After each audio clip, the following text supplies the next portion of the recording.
হাওৰাঘাট শাখাৰ মহীয়সী সেউজী সাহিত্য মঞ্চৰ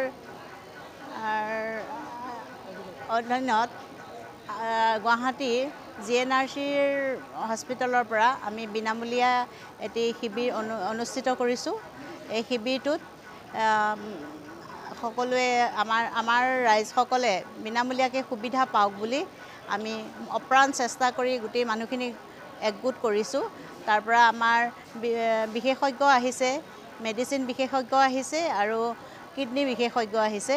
গতিকে আমি বিচাৰোঁ আমাৰ ৰাইজে বিনামূলীয়াকৈ ঔষধ পাতিৰ পৰা গোটেই সুবিধাখিনি যেন নিয়াৰিকৈ পায় আৰু আমাৰ ৰাইজৰ বহুত সহায় সহযোগিতা ইয়াত দেখিবলৈ পোৱা গৈছে।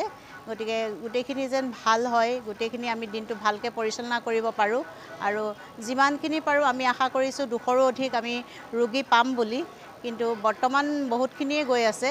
তাৰপিছত বাকীখিনি আমি আশা কৰিছোঁ আবেলি 4টা, চাৰে 4টা বজালৈকে আমাৰ কাৰ্যসূচী চলিব। গতিকে ইমানকে